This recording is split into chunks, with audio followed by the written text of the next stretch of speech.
Hi, welcome to the Bloom Show. This is Sahid with Above All Flowers and New Bloom Solutions. The Bloom Show is brought to you by Above All Flowers and New Bloom Solutions. And the purpose of the show is to help innovate, connect, and bloom. Continue to help the flower industry to innovate, connect, and bloom by connecting you to experts in our industry, information, news alerts, and just truly creating a community. So this show is for the flower industry community. So we do really encourage a couple of things. One, follow us. Two, press the alert key. Three, ask questions. Feel free to chime in. Even our guest, many people know him. He's world famous.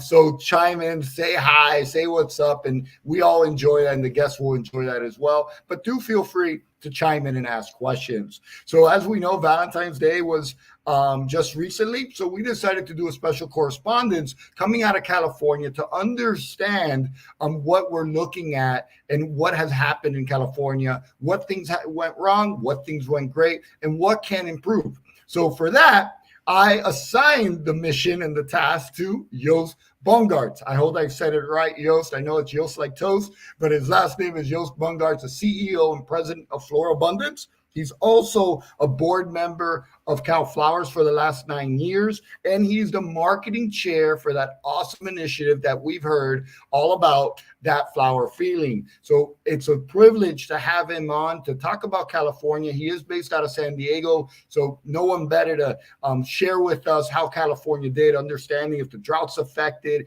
and other cool topics that we're going to talk about today. So bring your questions. Don't forget to follow, like, share, and press the alert key.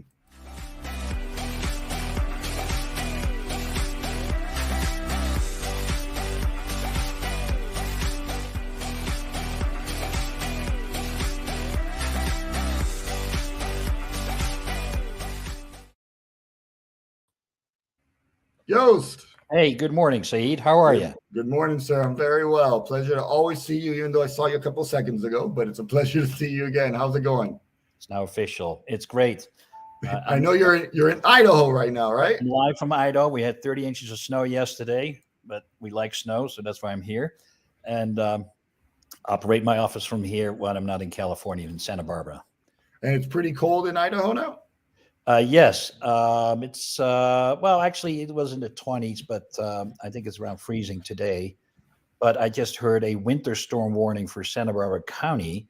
That's the first one in 30 years because we're expecting snow in Santa Barbara up to as low as 1,000 feet, which is pretty low. Okay, pretty gotcha. Wow. So we already have some comments. Kuki, hello, hi Sahid, and we have someone saying icon. It's Guillermo, hey Kuki. So everybody's already saying hi. So please feel free to ask questions. It's super important. So Joost, tell us about yourself. Please introduce yourself to the audience, which may not know you. Many of us already know Mr. Joost, but please introduce yourself to those people that may not know you.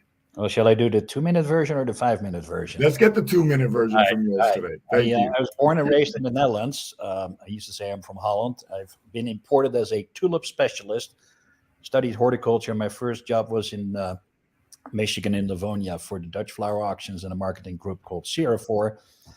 And from there, I moved into wholesale flower bulbs, cut flowers, and eventually started a retail flower shop for my wife in New Canaan, Connecticut. That's called Bon Fleur. It's still there.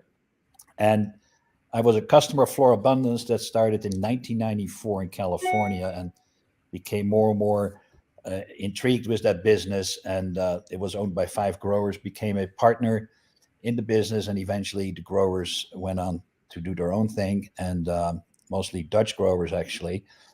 And I've been operating Floral Abundance for some time, and we're uniquely located there in the middle of the flower growing area between Watsonville and Carlsbad. So Santa Barbara Carpinteria is right in the middle. And you're also a big supporter of Cal Flowers and of that flower feeling? Yes.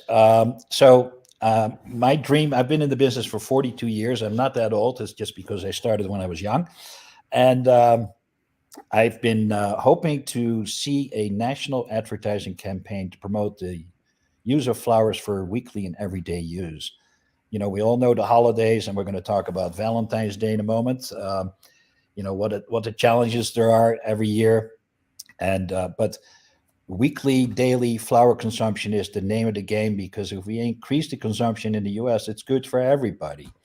Local growns, American grown, imported flowers, you name it. It should be part of everyday life. But we have a lot of work to do, but at least we've started, and it's encouraging to see the first results.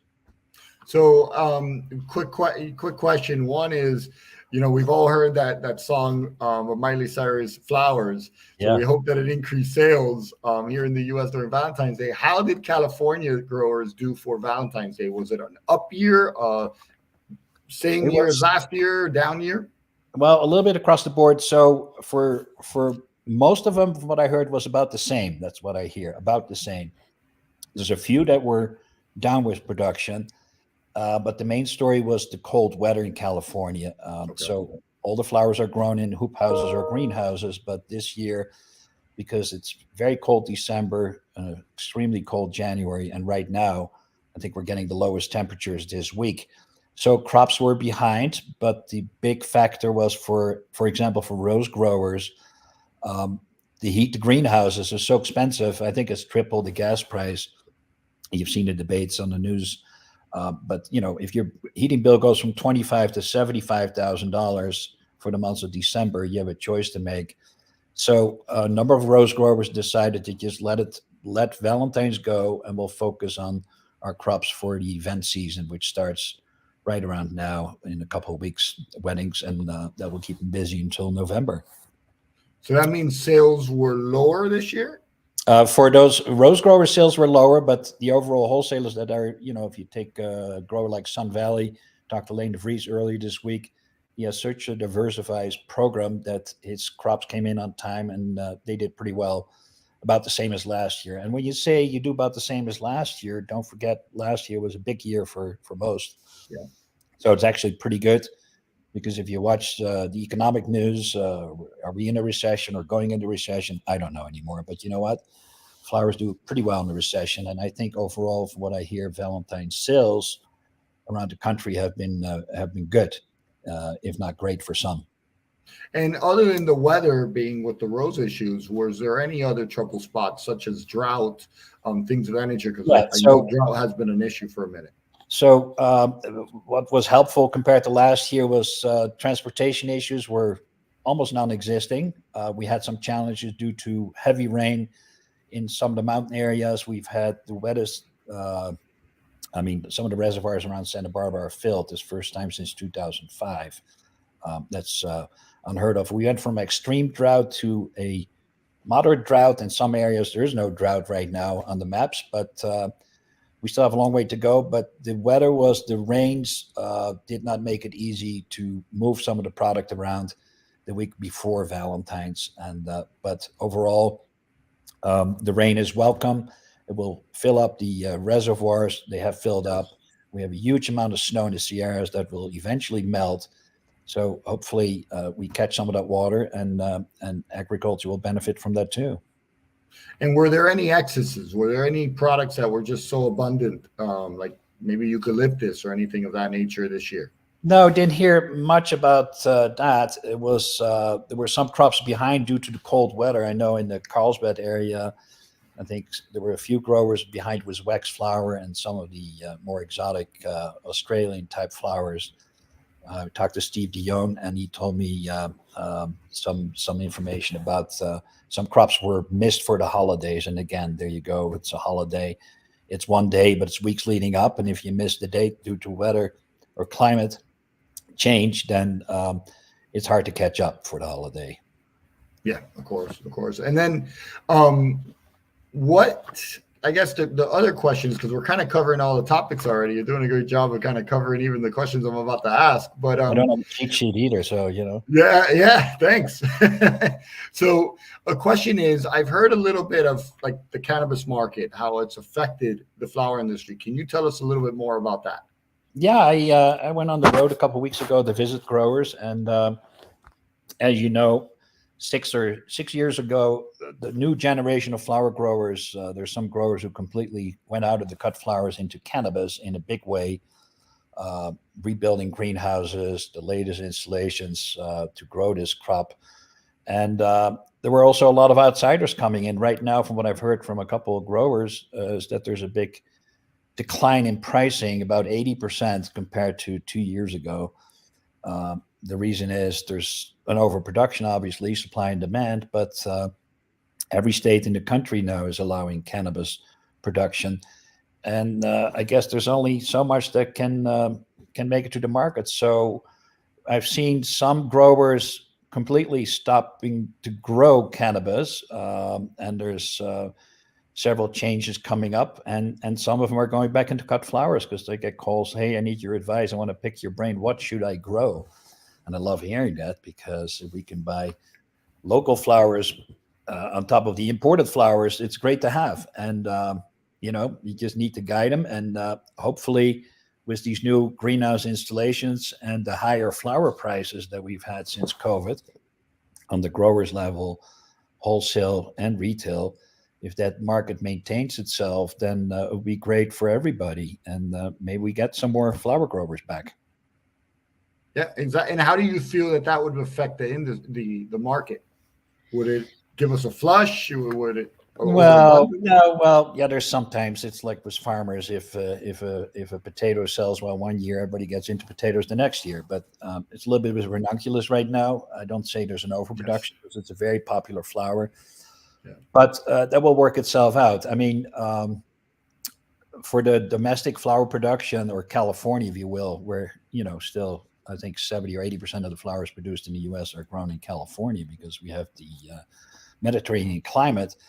I think production will hopefully increase, but it will take a number of years before you see big plantations coming back, if you will, with large acreage of a certain crop. It's the market is asking for new, different flower varieties. The supermarkets ask for certain type of flowers. We're not in the supermarket business, but I keep an eye on it, because after all, every consumer will go to a supermarket and sees flowers, and the more flowers you see, the more likely it is that they will buy them. So I just hope we get some more production in and around us, that some farms come back.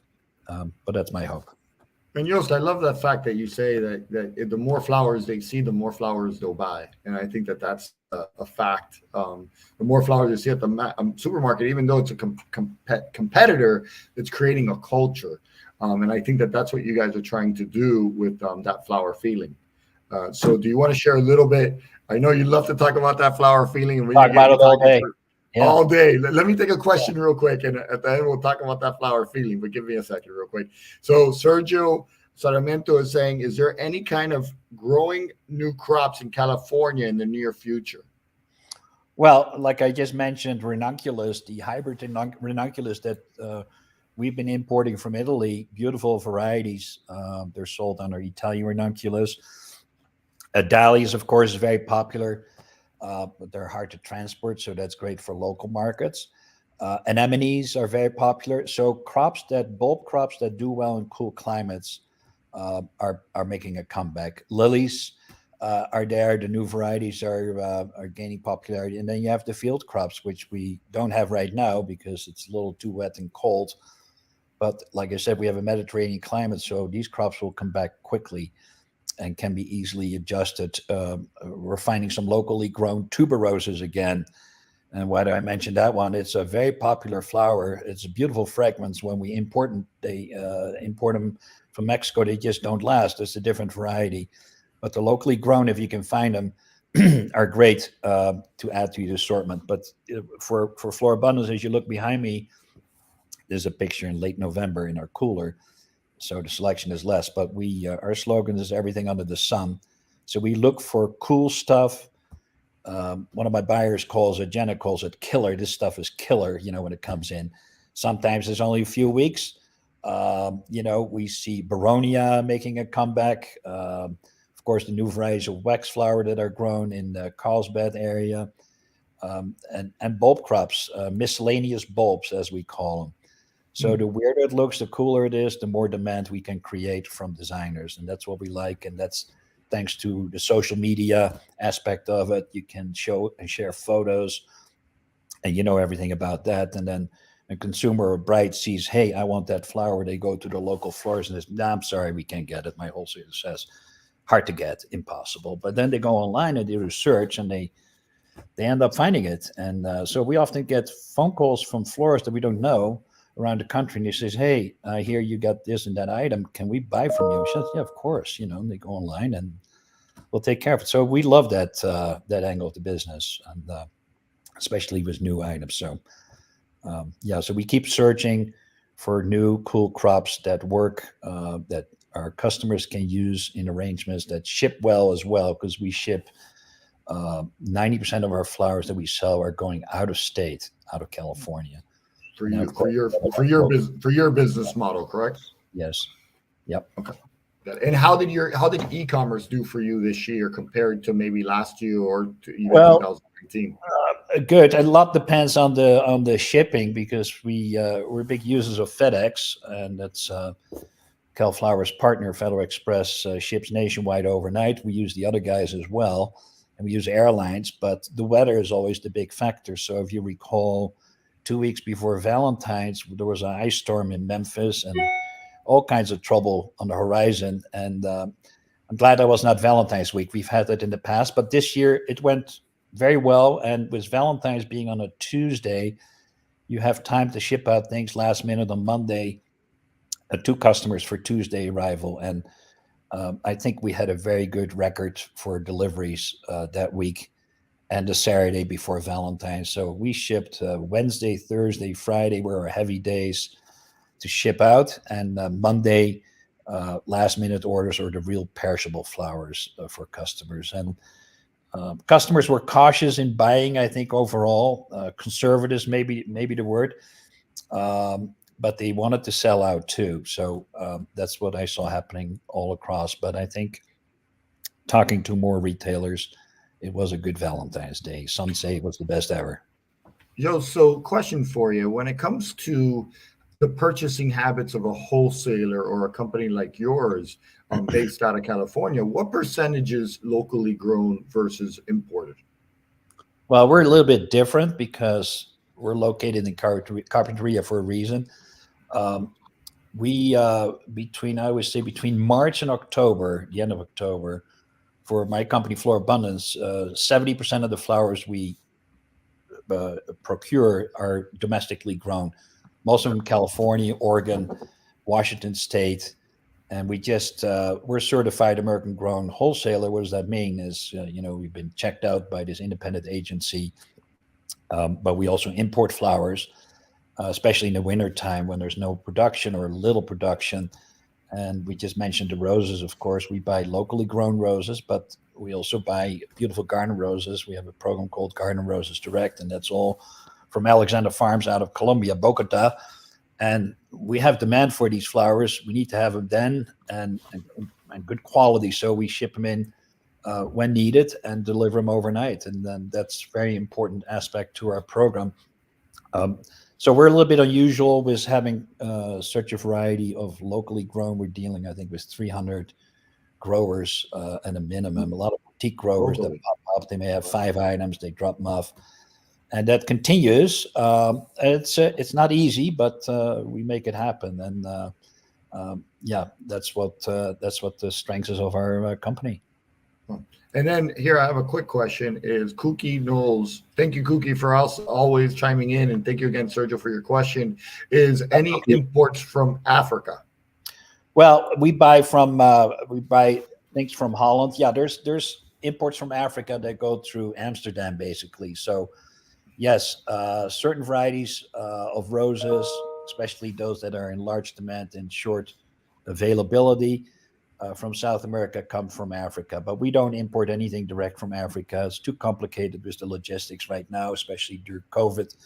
So we would rely on a importer or exporter from Holland that we work with, and get them that way. And because we carry 3,500 different varieties of flowers in a typical week, we don't buy large numbers of anything. It's the assortment that makes it. Our slogan is everything under the sun. It should be almost everything under the sun, but it's too much work to change that logo. So we'll leave it where it is. But that's African flowers, I think the logistics have been a challenge from what I've read, Cookie. So, and you have plenty of varieties you can buy locally or from South America next door. Fantastic. So now back to, in a couple more minutes left, to something that is close to your heart. And you told me just recently that and you didn't say it in a bad way, but hey, I'm not paid for this, but you have such passion for that flower feeling that it really looks like it's your full-time job, honestly, because you're so into it. Tell us a little bit about it. What are you doing for it? And really, how can people become a part of it to help? Well, what we're doing is it's fun to do. It's a very difficult project because we're asking people in the industry for money, real dollars, to contribute to the next campaign. The campaign that's out there, Self-Care Made Easy, has been a hit. We keep getting new numbers in. We've won a couple of awards, but awards don't bring you dollars. It brings you media and acknowledgement that the campaign has been put together well. We work with 180 Amsterdam, great advertising agency, great creative group, and we are saving money to come up with the next campaign for next year. We don't need a lot of money, but if everybody contributes, and the large companies, especially trunking companies, transportation, everybody who benefits from an increase in floral consumption in the US should put in something. And we have some large South American growers getting on board. We have a lot of domestic growers on board, which is great. And some of them are debating, shall we do it? And it's not the amount necessarily to give, but it's to get participation, because we're in this together. And if we can unite and explain to the consumer what we're doing and how flowers can help you in daily life, they're good for the mind. You see SEF promoting. There's studies been that flowers are calming people. We've had this whole a mindset about COVID and the aftermath of working at home, being isolated. So if you look at the commercial of that flower feeling, the video, it's hilarious. It's funny, but there's a lot of truth to it. People are happy when they get flowers, and it just makes them happy. And we're not selling a particular flower or from a particular origin. We like all flowers to be in people's home. Listen to Miley Cyrus song. She tells it best. Buy myself some flowers, even if I have trouble with my boyfriend or husband, whatever. It's good for everybody. So it's going to take time to put this next round together, but it's working, and we keep sending out the same message. And with people like you, help from the industry to get the word out there and explain how you can use the assets in your own local market, I believe we'll succeed. And the more funds we get, the more we can do. It's simple as that. So yeah, exactly. And I'm adamant about it because, I'm passionate about flowers. But I believe if we can have a national advertising campaign with most participating, it would be great for our industry. And also understanding, and the florists that are listening, you can access this content, which is available to you. And I think that's my favorite part, is accessing this content, to use it on your social media, to use it through your email marketing, to use it through your Instagram and LinkedIn, and it's free to you. And it might, if you're getting benefits from there, then put in and support the cause, because there is a benefit there that they're creating this content for you to use. So we're actually using it on a weekly basis for different clients that we have, and it just allows, and you wouldn't imagine the likes and the engagement that we're getting. It's great engagement content. So if you need more information, where can they go for that, Mr. Well, they can go to thatflowerfeeling.org. It's a nonprofit. That's the website. You register. You just click on register. You put in your email address. Then the office will send you back a password. Why do we do that? So at least we know who is looking at the assets. The assets are all the material that's in there, the video. You don't need permission to use it. It's free to use, and free is not a Dutch word, but gratis is.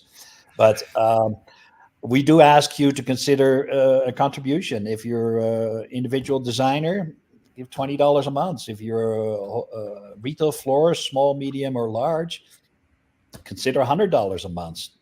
You can do It's painless. You click on that button and you can set your budget. We hope you do it for 3 years, because advertising doesn't work just for 1 year. We need to continue the campaign. We have some bigger plans. So the more the merrier. And, make your little contribution, participate. You get your name listed on the website as well. We have a list of, you can look on our partners or sponsors on the website. You can see which companies are participating already. And, it's, and your company's on there, Sahid. So that looks, it's great. But we appreciate every contribution from, we have Chrysler, for example, the flower food people from Miami. They're contributed. Why? Because they benefit from increased floral sales. And hearing the Valentines was great. People expected flat Valentines, for example. So everything helps. So help move the needle, increase floral consumption. Be positive when you write about flowers. We educate the public. We don't need negative stories.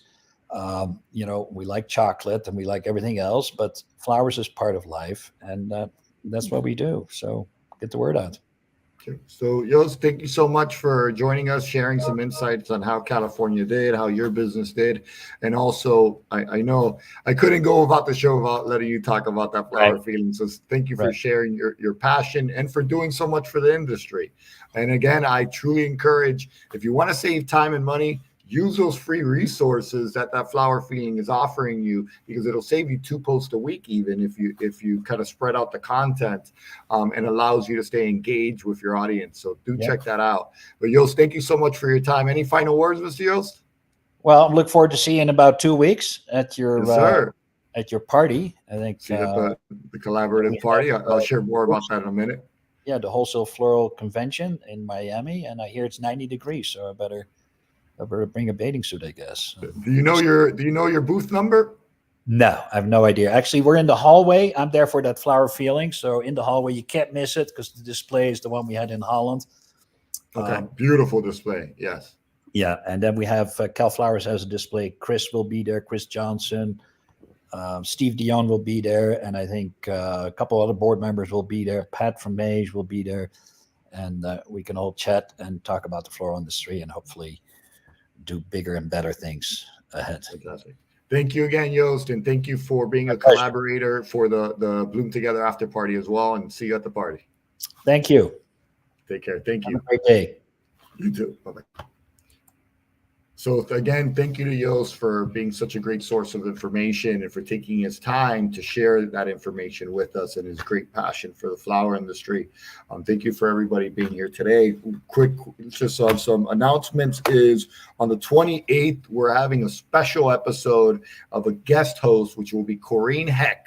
As you know, she's the founder of Details on Flowers and pioneer. I consider her an inspiration to startups in the flower industry, and she will be interviewing Alejandro Perez, another pioneer in the startup industry, here in the flower industry, another software company. So both of them will have discussions and kind of dig into what it is being a founder, talking about the industry as well, but most importantly, just kind of talking about being a founder in a startup and really sharing information about each other's business and kind of share dialoguing together. And I think that was really cool. And that's been a new format we're doing this year. So if anybody's interested in being a guest host, reach out. As I said, this is intended to give to the community, the flower community. So it doesn't, I'm not Joost. I got to change that real quick. But it's not really about us or about me always speaking. It's truly about hearing from other people. So please don't forget to subscribe, like, and comment. Another topic is we're having the Bloom Together after party again, and it's the 3rd year in a row. We're at 45 different collaborating, contributing companies. It's going to be tons of fun, local music. The mayor of the city of Doral is going to be saying a few words on the importance of the flower industry community within the Doral community. Free beer, free drinks, free beer, some games as well, some great prizes. So if you're interested in that, sign up at Eventbrite. Love to see you there. We have over 250 people already signed up. Huge number. Every penny that is being contributed to this event is being used to host this event. And any penny left over from this is being donated to Florida State Florist Association Scholarship Fund and to Seed Your Future, two great organizations. Last year, we donated $600. Considering that the donation was only $125 last year, we were able to throw a great party and donate $600. And this year, we're hoping to double the number for both foundations. If we don't, at least we tried, but at least we're going to give something back to the flower industry. And we're doing this as a collaboration of 45 different companies alongside and in collaboration with WUFSA, SAF, and Molly Mullins. So again, everybody, we have some comments here. Let's see if we could post them. We have Cookie says, thank you, Joost and Sahid. Icon says, we'll see you there. And David Kaplan says, the party will be the best one yet. So too bad David won't be there, but the party will be the best one yet. And hopefully see you guys. And don't forget about next on the 28th, when we're having the guest host, Corrine Heck, interviewing Alejandro Perez of Comet Sales. So again, to everybody, thank you for your time. Please subscribe, like, press the little alert key so we keep on staying inspired, and share. Have a great day. Bye-bye.